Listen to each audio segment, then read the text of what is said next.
지금부터 금융안정 상황에 대한 기자 설명회를 시작하겠습니다. 오늘 설명해 주실 분은 신호순 부총재부와 민자홍 금융안정국장이시며 관련 팀장들도 배석가 있습니다. 예, 안녕하십니까. 신호순입니다. 한국은행은 연 4회 금통위의 금융안정회의를 개최하고 3월과 9월에는 관련 보도자료를 그리고 6월과 12월에는 금융안정보고서를 발간하고 있습니다. 이를 통해 대내 경제 금융 여건의 변화에 따른 우리나라 금융 시스템의 잠재 리스크를 선제적으로 파악하고 조기 경보 활동을 해오고 있습니다. 오늘 금통위에서는 금년 중 첫 번째 금융안정회의를 개최하여 최근의 금융안정 상황을 논의하였으며 그 주요 내용을 담은 보도자료를 내게 되었습니다. 이번 자료에서는 부문별 금융안정 상황과 금융 시스템의 충격 감내 능력인 복원력을 핵심 지표 위주로 간략히 소개하였으며 최근의 부동산 시장 상황 변화와 글로벌 경기 둔화의 영향 등을 감안하여 가계부채 상황, 부동산 임대 가구의 재무 건전성, 금융위기 이후 기업의 채무 상환 능력 변화 등에 대한 분석 내용을 수록하였습니다. 다음으로 민자홍 금융안정국장이 부문별 금융안정 상황 및 복원력에 대해 보다 자세한 설명을 드리겠습니다. 네, 설명드리겠습니다. 먼저 최근의 금융안정 상황에 대해 간략히 말씀드리면 우리나라의 금융 시스템은 일부 취약 요인이 있지만 비교적 안정된 모습을 보였습니다. 가계부채 증가세가 둔화되고 기업 재무 건전성과 금융기관 경영 건전성이 대체로 개선되었습니다. 금융기관 손실 흡수 능력이 높아지는 등 금융 시스템의 복원력도 양호한 상황입니다. 다만 글로벌 경기 둔화 등 대외 여건의 높은 불확실성으로 금융 외환 시장의 변동성이 확대될 수 있는 데다 가계부채 및 주택시장 관련 위험 요인이 잠재해 있으므로 금융 안정에 유의할 필요가 있겠습니다. 한국은행은 앞으로 금융 안정 상황을 면밀히 살펴보는 가운데 지난해 구축한 통합 스트레스 테스트 모형을 통해 은행은 물론 비은행 전반에 대한 복원력 점검을 강화해 나가겠습니다. 부문별 금융 안정 상황을 말씀드리면 신용시장에서는 가계부채 증가세 둔화가 계속되고 있으나 부채 수준이 크게 높아져 있어 가계부채의 안정적 관리를 위한 노력은 지속될 필요가 있겠습니다. 기업의 재무 건전성은 음식, 숙박, 부동산 등 일부 업종을 제외하고는 대체로 양호한 수준이나 향후 대내외 여건 변화에 따라 악화될 가능성이 잠재하고 있습니다. 자산시장을 보면 주택시장은 지방주택 매매 및 전세 가격이 내림세를 지속하는 가운데 수도권도 지난해 3, 4분기 이후 대체로 하락세를 보이고 있습니다. 채권 및 주식시장은 금년 들어 변동성이 축소되는 등 안정적인 모습입니다. 금융기관의 경우 금융기관 전반의 경영 건전성은 수익성 및 자산 건전성이 개선되는 등 비교적 양호하나 최근 일부 지역 경기 부진 등으로 지역 대출 비중이 높은 지방은행 및 상호금융의 대출 건전성이 저하되는 움직임을 보이고 있습니다. 자본 유출입 측면에서는 외국인 증권 투자 자금이 유출입 변동성이 축소된 가운데 소폭의 순이익 기조를 유지하고 있습니다. 금융 시스템 복원력에 대해 말씀드리면 금융기관의 복원력은 자기자본 비율이 상승하는 등 양호한 수준을 지속하고 있습니다. 다만 향후 대내 여건의 불확실성 증대에 대비하여 상대적으로 복원력이 취약한 일부 비은행 등은 선제적인 리스크 관리 및 자본 확충 노력을 기울일 필요가 있겠습니다. 대외 지급 능력 측면에서는 순대외 채권 및 외환 보유액이 늘어나고 단기 외채 비중도 낮은 수준을 유지하는 등 외환 부문의 복원력도 전반적으로 양호합니다. 금융 시스템의 전반적인 안정 상황을 나타내는 금융 안정 지수는 2018년 10월 이후 주의 단계에 근접하고 있습니다. 이것은 글로벌 경기 둔화, 미중 무역 협상 진행 및 브렉시트 등 대외 요인에 따른 경제 주체의 심리 위축, 대외 교역 여건 악화 등에 주로 기인하는 것으로 분석하고 있습니다. 보다 세부적인 금융 안정 상황 및 주요 이슈에 대해서는 질의 응답을 통해서 설명드리도록 하겠습니다. 지금부터 질문을 받도록 하겠습니다. 질문하실 때는 마이크 앞으로 오셔서 소속과 성명을 밝히고 해주시면 감사하겠습니다. 네, 국제신문의 박지연입니다.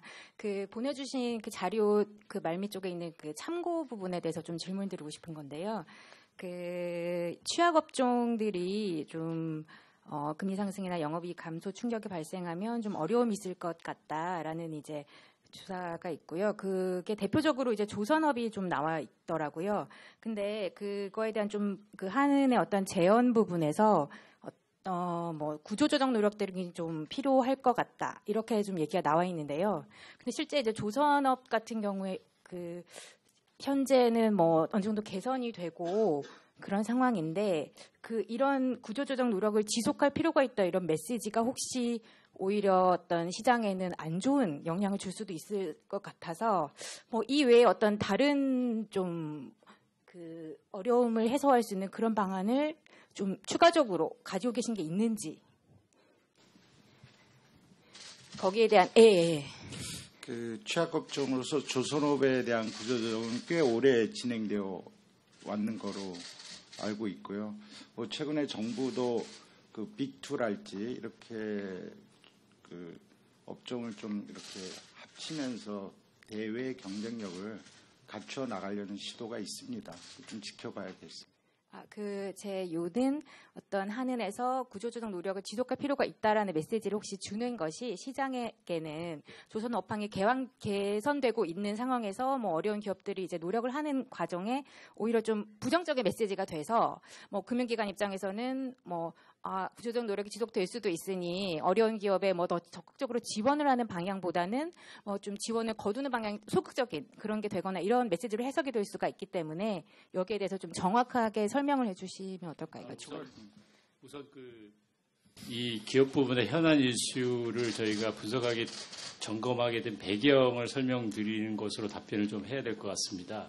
저희가 사실 이제 이번 보고서 기업 부분 쓴 이유는 금융위기 이후에 기업 전반적으로 재무 구조가 굉장히 많이 개선됐습니다. 그럼에도 불구하고 일각에서는 취약업종을 중심으로 해서 향후에 이제 대내 여건이 악화되면 건전성이 나빠질 우려가 있는 거 아니냐 이런 우려도 제기되고 있어서 저희가 사실은 좀 장기간의 시기를 가지고 기업 전반의 재무 건전성 상환, 더 정확하게는 이제 부채 상환 능력을 점검을 했고요. 그 과정에서 저희가 이제 늘 저희가 주장해 왔습니다만 이제 취약업종 기업이 상대적으로 굉장히 채무 상황이 안 좋은데 그런 기업들이 장기간에 걸쳐서 존속을 해 있습니다. 그래서 저희가 여기서 말씀드린 거는 어떤 저희가 심도 깊은 기업 부분에 대한 어떤 구조조정이랄까 기업 경쟁 강화 방안에 대한 이런 분석을 토대로 말씀드린 건 아니고요.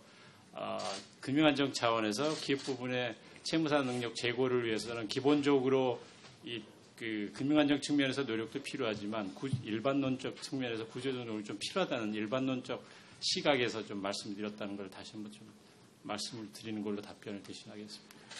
저도 한마디만 더 붙이자면요. 마찬가지로 일반론이고 원칙론이고요. 조선업이나 특정 업종을 염두에 두고 어떤 특별한 대책 같은 것을 염두에 두고 쓴 말씀은 아니라는 점을 말씀드리고 특히 지금 박 기자께서 말씀하셨듯이 그렇게 이해되지 않도록 질문을 해주신 것을 감사드리고 그렇게 기사를 절대 말아주셨으면 하는. 그렇게 기사를 어떻게 쓸지는 이제 물론 제가 결정을 하겠지만 그렇다면 이제 먼저 사전적으로 이게 지금 조선업이라는 단어가 여기서 굉장히 많이 나오고 제일 앞에 나와 있어요. 그리고 수치가 70몇 %까지 어려워질 수 있다 이런 식으로까지 이게 나오면 사실 그게 어떤 시장에 아주 큰 시그널을 줄 수 있는 한은의 보고서인데 거기에 대해서 책임감 있게 그걸 갖지 않고 심도 깊은 분석이 없이 그렇게 하셨다는 것에 굉장히 유감이고요. 만약에 제가 그런 기사를 쓰는 걸 원하지 않으시면 앞으로 좀 더 신중하게 보고서 좀 작성해 주셨으면 좋겠습니다. 그렇게 하겠습니다. 네, 다음 질문 받겠습니다.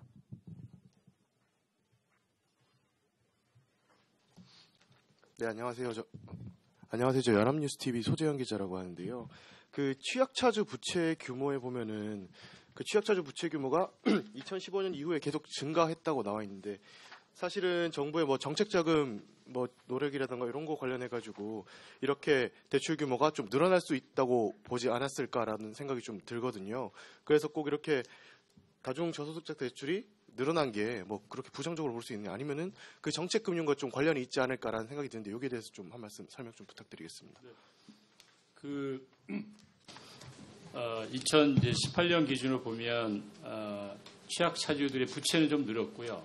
차주수는 좀 줄었습니다. 그런데 차주수 준 이유는 이제 2017년 말부터 정부가 금융기관들이 보유하고 있는 장기 연체채권 소각 작업을 했습니다. 그러니까 취약계층 지원 방안 하나로서. 그래서 차주수는 좀 줄어들었고요.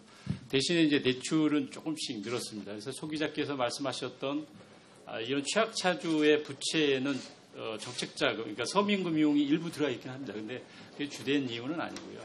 전반적으로 보면 이게 소득 여건이 악화되면서 그분들의 이렇게 대출이 조금씩 전반적으로 조금 늘고 있는 걸로 이렇게 보여집니다. 추가 질문 있으십니까?